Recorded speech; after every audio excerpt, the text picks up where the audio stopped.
Joining us today is a man a part of the 1000 Professional Games Club. He just completed his 16th season and heading back for 17. He has been described as a power play wizard.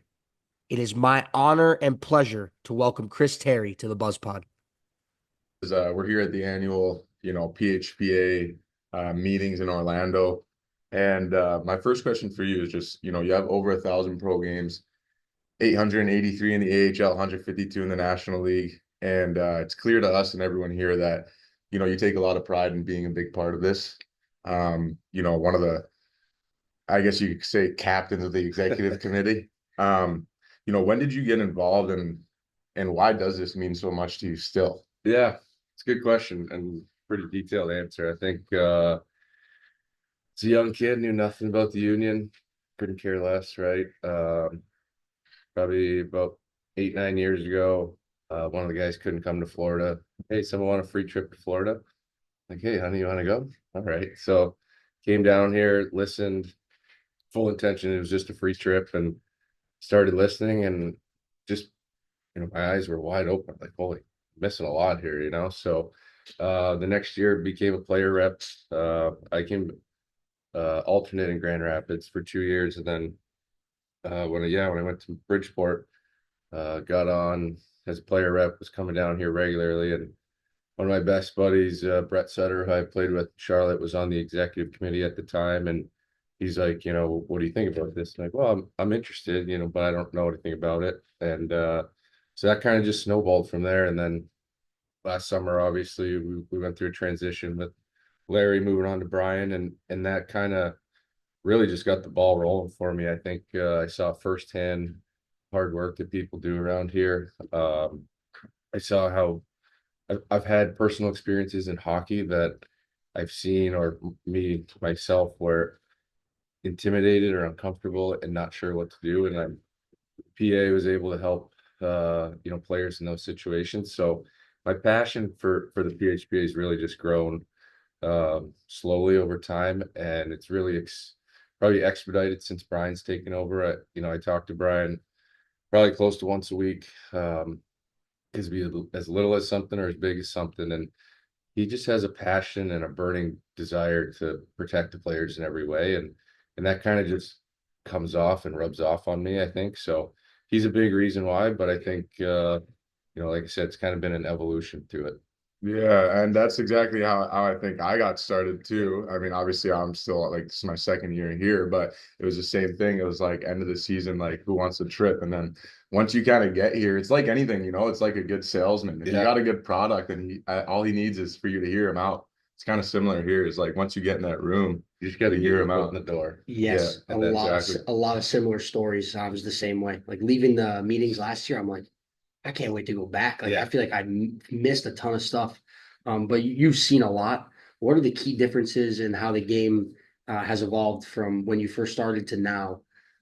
Uh, yeah, I mean, first off, I think off the ice has changed a lot. Obviously, that people like to make jokes. 30 years ago, you went to training camp to get in shape, and obviously that's changed a lot. I think the mentality of younger players now is like hockey, 12 months out of the year, and which when it's your profession, I understand, but I think there's a component that you need to get your body right in the summer, and I think we've seen a lot more strength coaches. There's been a lot more data and scientific work to show what you need off the ice, and a lot more injury prevention, a lot more mobility than back squat 600 pounds, right? Yes. So I think that's carried on to the ice, where the speed of the game right now is incredible. I think a lot of teams and organizations are teaching puck touches and skills coaches, and I think there's a component to that, but I don't want to lose that or kind of let that take over the game too much, because I think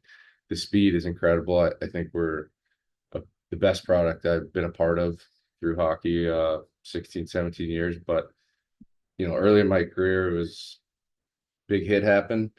You better look over your shoulder, because it didn't matter who he was. I mean, I remember fighting when I was 21, get my ass kicked, to be honest, because of you teeter that line of bigger hits. I think that's removed from the game a lot more. I think there's still a need for I hate to use the word patrol, but I think accountability on the ice. I think there still needs to be some sort of way to kind of answer the bell a little bit. Because in the end, it really is just going to protect everyone on the ice. It's not about the fighting. Fighting is a momentum shift in a game, but it's just holding guys accountable. So I think the game remains kind of true and fair to everybody. For sure. Oh, I love that. I mean, yeah. This guy's always like, I'm the sheriff. I'll patrol anybody. Yeah. I'm like, yes, that's awesome. But yeah, no, for sure. I definitely see that. I mean, I got called up for the first time in the American League this year and like played against two guys that, are kind of older too, which is why it surprised me, but like they wouldn't give me a fight where I feel like back in the day, like, you had a guy that's, Yeah. Played his years in the Coast League and worked his way up and got his shot. Like everyone Yeah. understands, and that's kind of something where like that's the new age, a little bit of hockey. For sure. I remember guys coming up being like, can you give me one? I'm trying to make a name here. And guys, that's a respect factor, in my opinion. And that's not an area of expertise for me, but I've seen it. So I'm not going to sit here and tell you I know what I'm doing, but yeah, the game's changed in that way a little bit. I think obviously with the 10 fight rule, the leagues are trying to push out fighting a little bit, but I think it's still a valuable part of just like a fight or a big hit. It can change the momentum of a game, and I think can kind of drag the rest of your team into the fight. Yeah, and it also can put butts in seats, Yeah. sell tickets, Yeah. good for the game. I want to talk early in your career. You grinded 3 full years in the American League, drafted by Carolina. How special was it to get your first call up and then scoring in your first game? Yeah, it's cool. I mean, obviously, probably a lifelong memory. Yeah, and when you're young, you don't realize, why am I not being called up? But I had really good numbers my first 3 years, and I'd come from major junior where, I'd scored a lot and not a high draft pick, but I'm sitting there thinking, I'm playing well. What's going on? So, I learned a lot. My coaches in Charlotte, one of them's in the Calder Cup finals, Jordy Kinnear, really taught me to be he allowed me to PK and kind of learn that side of the game and kind of round out my game, I guess. So yeah, when that call came, it was pretty special. Obviously, Charlotte's about 2 hours from Raleigh. I got called up after practice and went home and grabbed my wife and our dog, and biggest accident I think in North Carolina happened. It took us 5 hours to get there. No They shut the way. highway down. So I'm panicking, Wait, if I took you 5 hours to get there, how long does it usually take? 2 hours. It was still the night before, but us as Yeah. hikers, we're not routine. Like, come on, we got to get there. I want to have a nice dinner. Let's get to bed. Yes. We got to get there till 8. I haven't eaten dinner. I'm fucking all flustered and shit. But yeah, that day is kind of a blur. Obviously, kind of just. I remember getting dressed for warm-ups and just doing my thing, getting dressed, and I put my jersey on, and I turn around and kind of like, I forgot to put my shoulder pads on. Nope. And nobody saw it. That's a thing that I know, but nobody saw it. So that's like kind of where your head is at that point. Oh So man, and then you get in your head about that. yeah. I actually read Right. And back then it wasn't no helmet. It was like they do now with kind of the young guys' first game. So luckily I didn't have to go up with no helmet. But Nice. yeah, coaches were great. Just they said, come up, play your game. Like we know what you can do, and it's your first game, enjoy it. So Eric Stahl was really cool. It's like, you only have one first game kid kind of thing, just play. So yeah, second period, stand in front of the net and kind of battle the guy in the slot and game and scored. And again, one of those ones where you black out. Like if you watch the replay, I like half jump into the boards, half not sure what I did. And I just kind of like go like this to the boards. But so obviously really special moment. My parents were there, my sister came, my wife was there. Yeah, ended up I think being the game winner. We won the game. So just a moment, feels like forever ago now, but those are the stories like when we talk about this that I can replay that day in my head and bring up little stuff that happened. It's pretty fun. That's awesome. Like now he's like the next game he's like, all right, I can't put my shoulder pads on. I'll throw the jersey on first. Yeah. You talked about your number, like having great numbers. Your whole career for 16 seasons, you've had great numbers. Is there anything you can attribute your consistency to?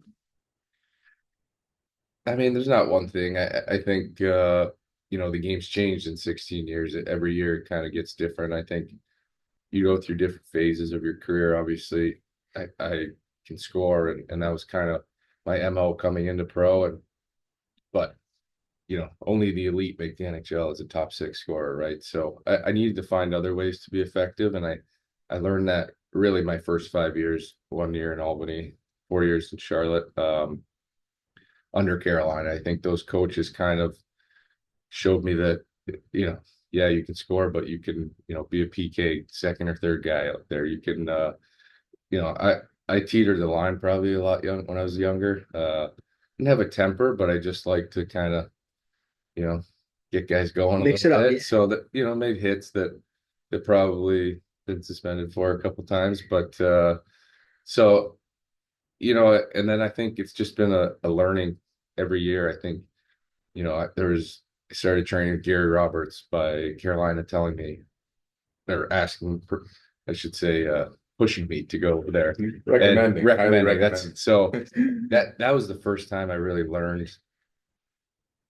how to train or how to eat. I did that for 2 years, and that kind of snowballed to continue how to train off the ice and just what it takes. And then obviously, early in your career, they want you to form more muscle on whatever it is. Then middle of your career, you found what works for you, and then now it's changed again at the end of my career where I don't need to lift weights. I need to make sure I get somehow faster, a little more flexible, and I stay healthy. And that's really what it's about. So I think just learning and adapting. I've had a lot of great people around me, whether it be trainers, coaches, teammates, captains.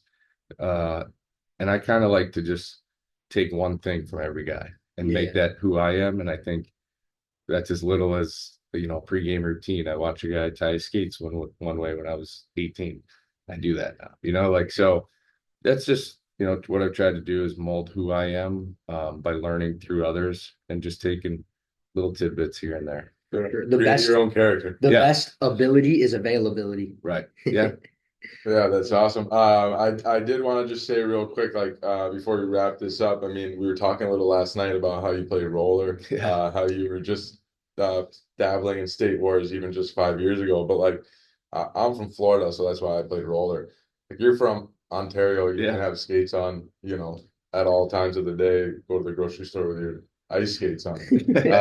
So how'd you get into roller and Yeah, when I was a kid, I played every other sport in the summer, baseball, soccer, football.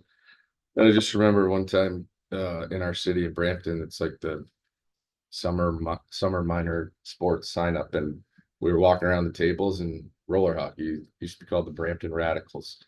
And I'm like, Dad, can I play? He's like, yeah, sure. We knew nothing about it. Just got hooked and started playing locally on that team. That grew to a travel team in the summer that grew to I started going to Narch, got kind of picked up or with some teams that I played for a Florida team, the D Young Guns for a while when I was 16, 17, and then it really just snowballed. I loved roller hockey. I still do. I think it taught me patience with the puck. You don't have to force everything, right? You learn to hold on to pucks, wait for the right play. It was exciting and it kept me. I mean, I loved hockey, but thankfully, I think my dad at a young age realized I don't need to do this 12 months a year. So, how else can you? And I don't think we did it as a skill, like we were training for something. I just loved playing. So yeah, there was a good 10-year stretch there where I was doing Narch tours, state wars every summer. That's unbelievable. I loved it. Like my first year in junior, I tore my ACL. I rehabbed all summer, and Narch was coming to our hometown, Mississauga, and it was gonna be right. I was right on the edge of starting to skate, and I'm like, Dad, I gotta play. Perfect rehab. He's like, no, he can't. And so, anyways, long story short, he let me play only on power plays. So and we told the team that I was playing on ahead, and there was times during games I could see where my dad was sitting and we were down a goal and I'm like looking at him like I gotta go. He's giving me a bit. No. That's unbelievable. But yeah, I have a lot of great friends that I made through roller hockey that I still stay in contact with. They don't play anymore, but they're just good people, and I love the sport. I did some double IHF when I was in my early 20s for roller hockey. That was really cool. You get to represent your country. And Yeah. honestly, they treat the tournament just like the ice hockey tournament over there. So it was really cool. I've gotten away from it the last couple of years, probably just out of time restraints. Yeah. You guys know what it's like having kids and golfing, and probably just a little fear of body's a little more fragile Yeah. now. This is not where I want to go out. So I do plan when I do retire to get back in and play in the over 35s and over 40. Yeah. It's a lot of fun. It's just throwing the blades on with the guys and a good workout, and obviously I think the biggest stigma of ruining your ice hockey stride is so it needs to be debunked. I think It's there's the most criminal thing ever. yeah, The it's just fastest guy in the world, Ethan Frank, he talks about he grew up with roller hockey. right. That's And where he learned. attributes it to that. Yeah. You know. And I think for so long in my career, people are like, "You playing roller? Like, what's it like?" And you got like, "It's great. It's helping." So I feel like that is just not the truth out there. I think if anything, it helps your ice hockey game for sure. For sure. I mean, also like there's a ton of guys I've played with, like Shane Harper, Frankie, like Yeah. some of the best players I've played with like come from roller. Yep. And it's because like you just have more stick in your hand. Yeah. Like you know what I mean? Like it's like another avenue to improve in hockey while like you don't think you're playing hockey Exactly. kind of. Yeah. Instead of going out and doing the PEP stuff, like Yeah. that puck slides differently. You have time, but then you don't have time. Yeah. I think Bedard played too, didn't he? Yeah, the best guys play. Yeah. That's so debunked. That's man. what we're going. I think it's because I played, and so people are like, it doesn't help your game. But no, dude, thank you so much for coming on. I appreciate Yes. it. Thanks, Unreal. guys. That Yes. was awesome. Unreal. You're the man, sirs. That's great. Appreciate you. Unreal. That was a tough handshake because I was right next to you. Yeah, sorry. You can tuck that. Here's a hat. Appreciate Thank it. you for coming on. Huge thanks to Chris Terry for taking the time to come on the pod, share his knowledge with us. I mean, over 1,000 games played in pro hockey, and he's just here at the PHPA meetings, just trying to help the boys and in any way he can. Is just an amazing guy, is what I took from meeting him.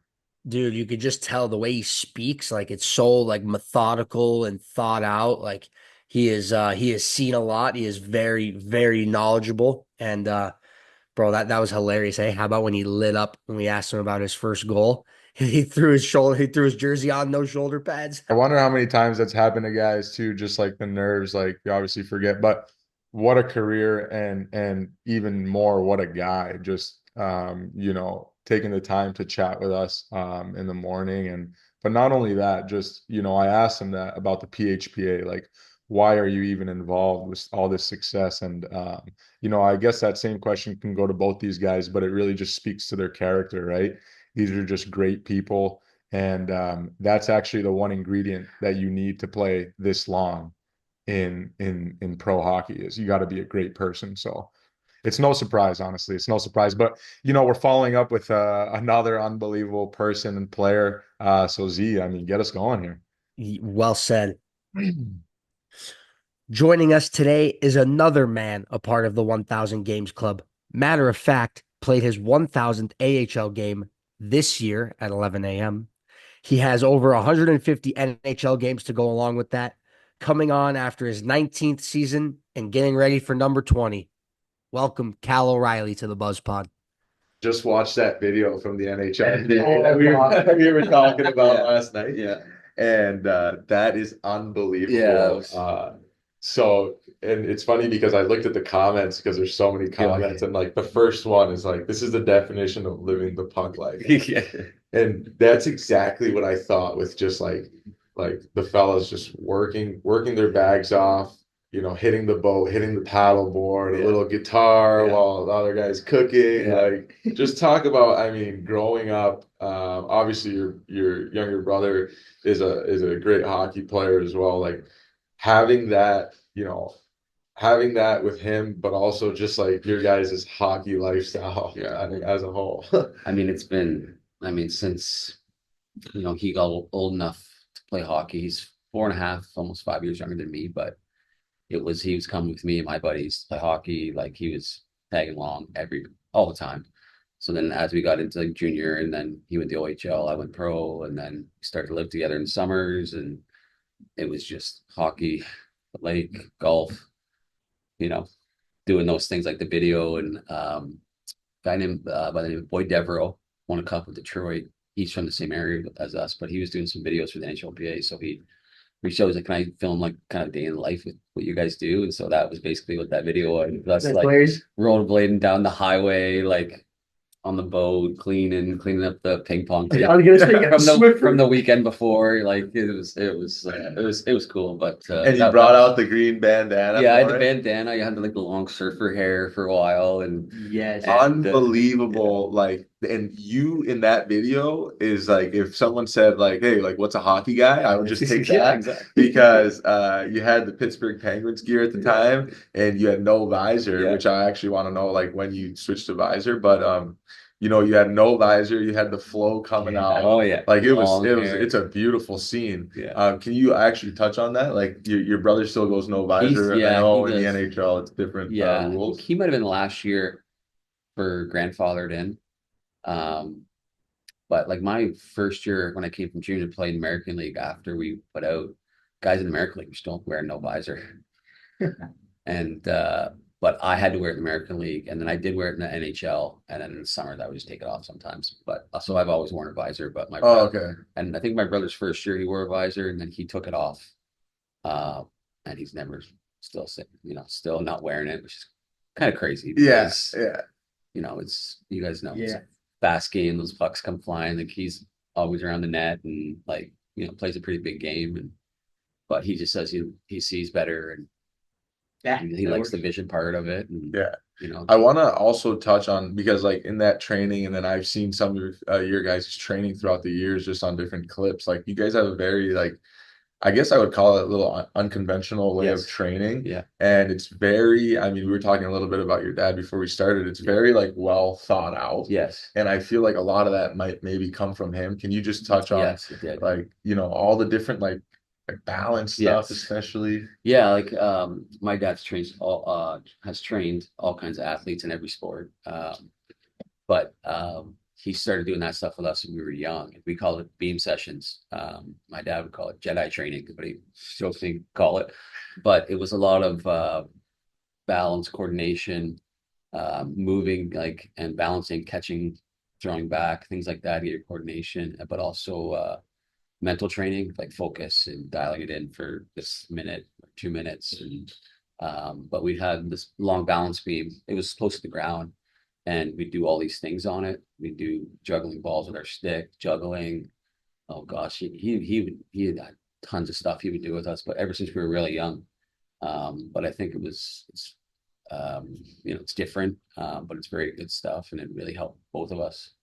Yeah, I mean, it's unbelievable to just have access to a mind like Yeah. that. That's like always thinking and trying to progress.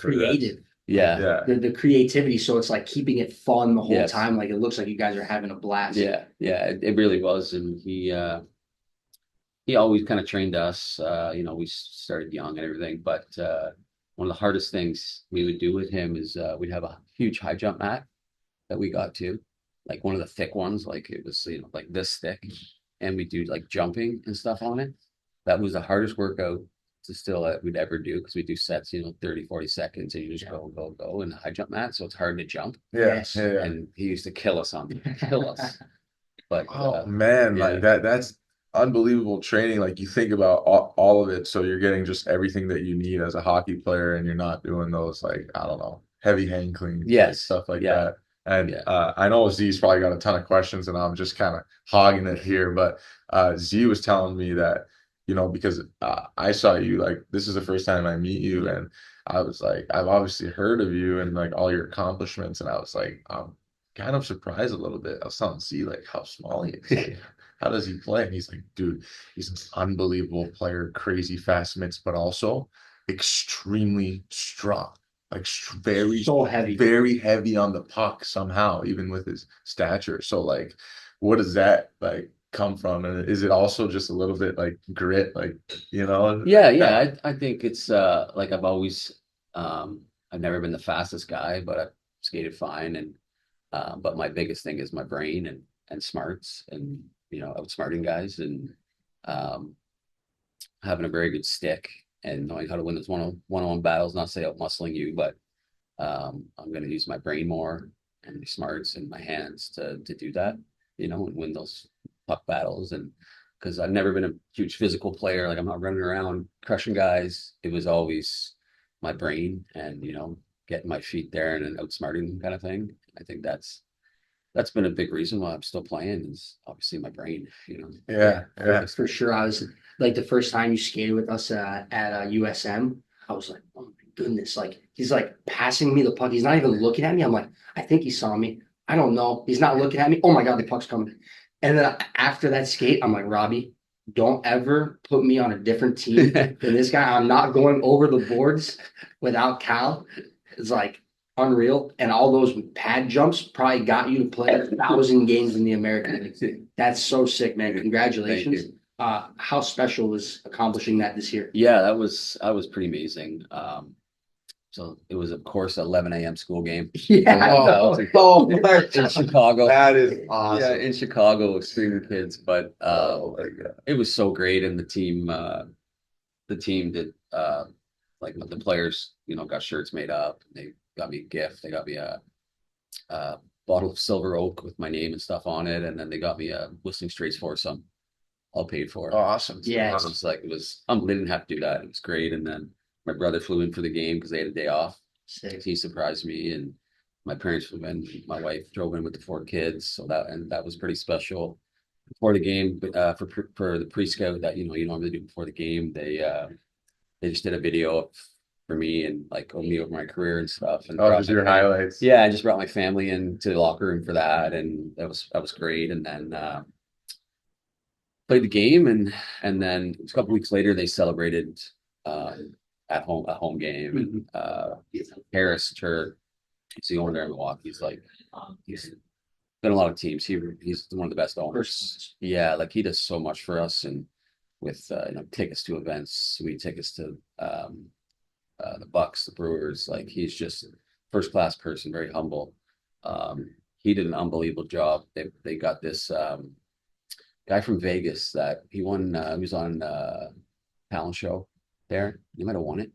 What's America's Got Talent? Oh, whatever. okay. Okay. So he's pretty big time in Vegas, and he's a painter. And he brought him in, and while they were doing all the speeches and stuff on the ice before the game, he did a picture of me, just painted it as they were talking On the spot. on the spot. Wow. Yeah, it was really cool. And it's huge. I mean, we have it hung up already in our basement back Awesome. home, but they did that, and it was just a first class thing they did. And they didn't have to do that, but it was really special. Did you guys and I hope you did you guys win that game at 11 a.m. or no?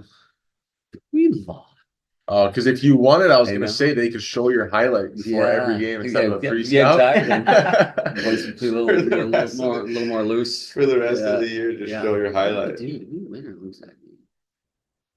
Gosh, I can't remember. Doesn't even matter. Yeah.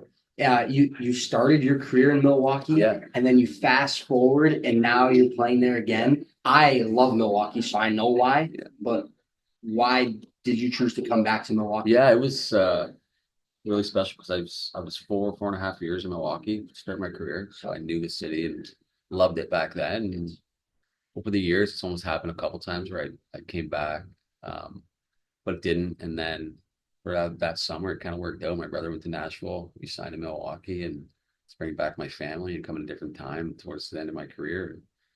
Couldn't worked out better playing 1,000 games in the American League with Milwaukee. Like Yeah. it was just so special, and we love living there as a family. Yeah, it's a great place. It's an undercover city that It a is. lot of people don't know how great of a city it is. Yeah. What's something like, I mean, you've been playing for so many years.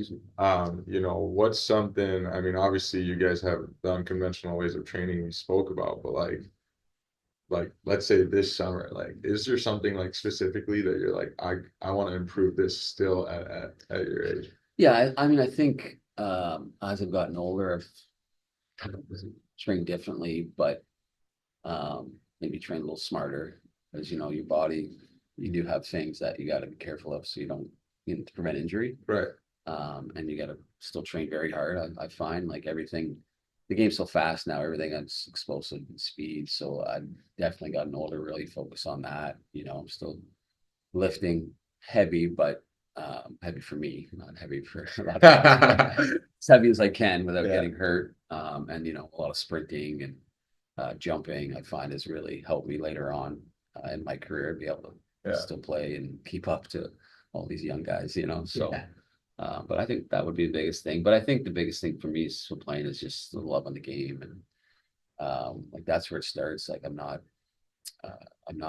in the summers. I'm not like, oh, should I play next year? I got to train. I'm excited to train. I'm excited to play again next year, and so that's that. I still have that drive, and until I lose that, that'll be like okay, Yeah. either I That's can't play or it's like okay, I don't want to. I want to move on to the next chapter. Yeah, that's everything. I mean, that right there is everything. That's what most guys say, like that have had long careers. It's all about like, I truly enjoy doing this, and that's why I can continue to do it, right? Exactly. And I find like one thing that you guys do, or like when I say you guys, I mean like your family, the way you were brought up, it's like your training, it's all like you continue to always be an athlete, and so like the jumping, the sprinting, the balance, the focus, it's like always putting an emphasis on like everything we do, it's like as an athlete type thing, for right? sure. And Exactly. so It's all connected kind of thing. yeah, that's unbelievable, Yeah. man. I think I realize how you're so heavy on the puck. It's the 4 kids Yeah. double fisting on both sides. Yeah. Fucking Yeah, locked in. exactly. And your hands buzz. I Yeah. actually wanted to ask you about Russia Yeah. because you had an experience over Yeah. there. What was that like?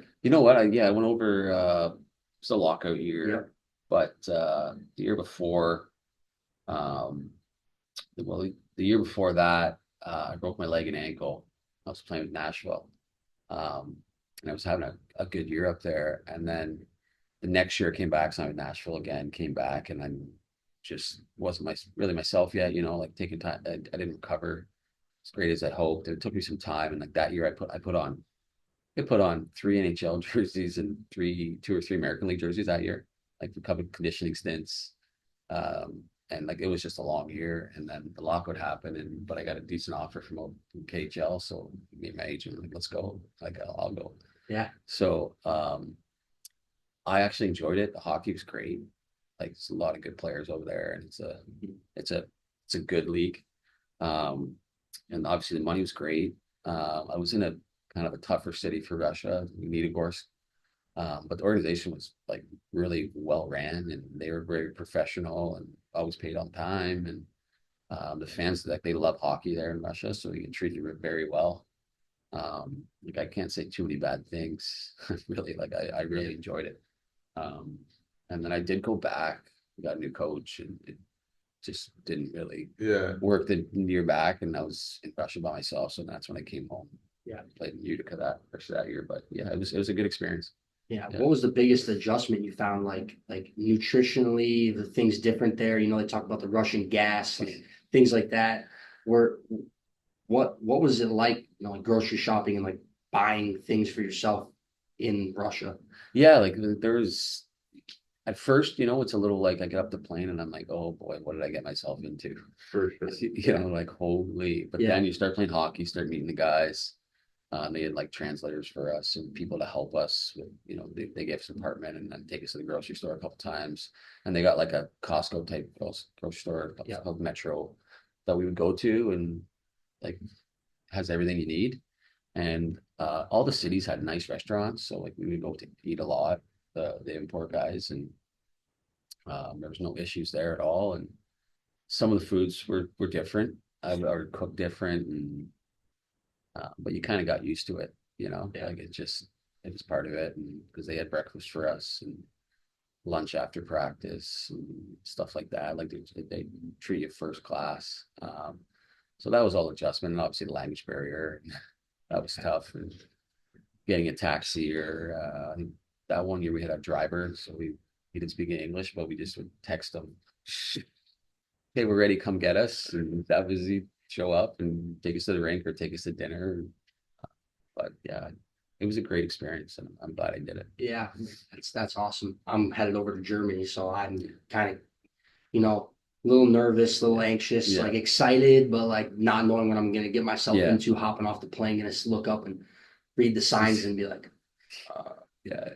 not sure where to go. Yeah, you'll get used to it, like, and especially having other guys that are North American guys on the team, they'll be good at helping as they did for me. Yeah, once you get on the ice, you have one good practice. Yes. Yeah. all right. Go Yeah. post in early. Yeah, Like, you're exactly. good. Yeah. Good game. What are the biggest differences you noticed, or I guess one difference that you noticed from when you first entered the league to now, in the way the game is kind of evolving? Like you've already touched on it, it's getting more explosive, faster. But like just from a guy that's seen it all Yeah. over 1,200 games, like Yeah. like what do you notice? I would say I've been asked this one a lot. I think the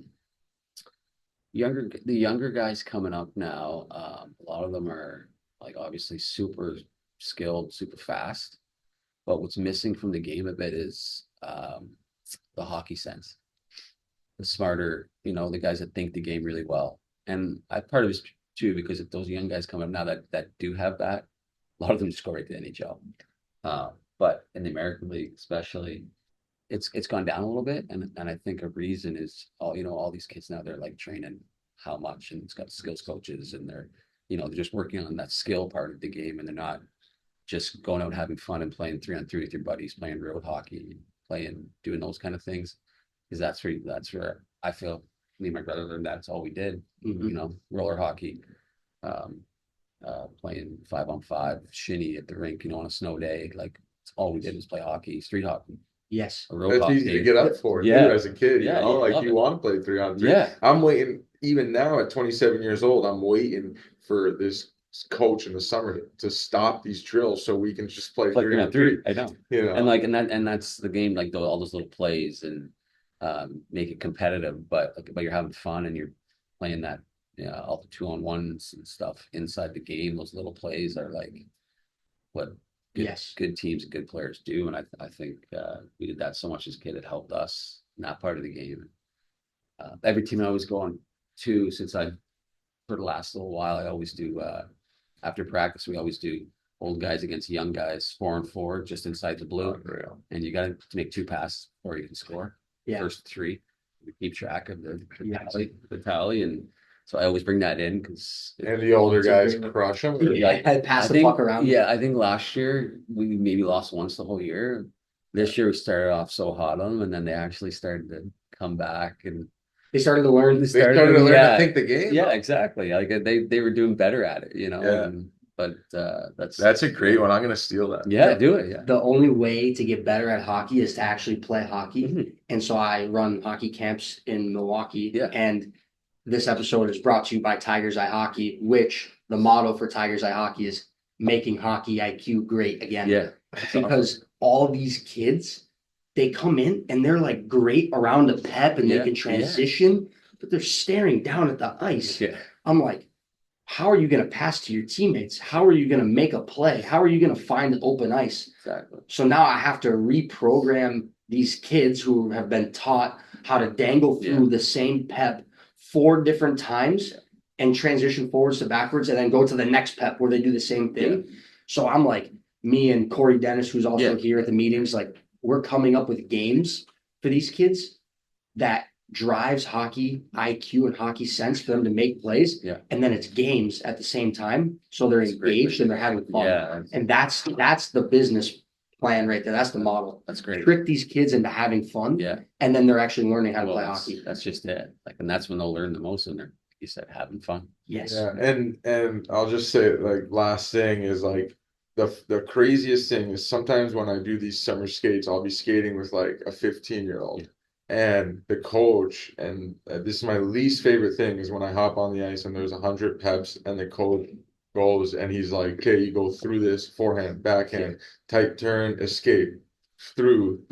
Like, I forgot it already. Yeah, I know. Before you finish, I Yeah, forgot it. yeah. And then so this 15-year-old kid, like, he's going through it, like, and I'm thinking, like, is this Connor? Is this the next Connor You know, McDavid? Because I can't even remember this. Yeah. And so I told the guy even before I went, like, hey, no disrespect, but I'm gonna fuck this up. Yeah. And then so I go, I do my best, whatever. But then in the 3-on-3, like, the kid is nowhere to be found. Yeah. You know, but he's unbelievable at going through the peps. Yeah. Like, you'd think he's That's all they do. and so Yeah. that's Yeah. so smart too. And Yeah. that's one thing that I always try to, like, especially now, like in this past season as a leader, like try to tell the coaches, like, let's do a little more games, or let's Yeah. do once a week, like a game Yeah. day, Yeah. all different games, Yeah. do a little draft before the It's great. practice, Yeah. and yeah, so Yeah. but I That's think- all I got. that's all I Thanks got. for coming on. Thank you so Yeah, much. of course. Thank you so Of course, much. man. Of Unbelievable. course.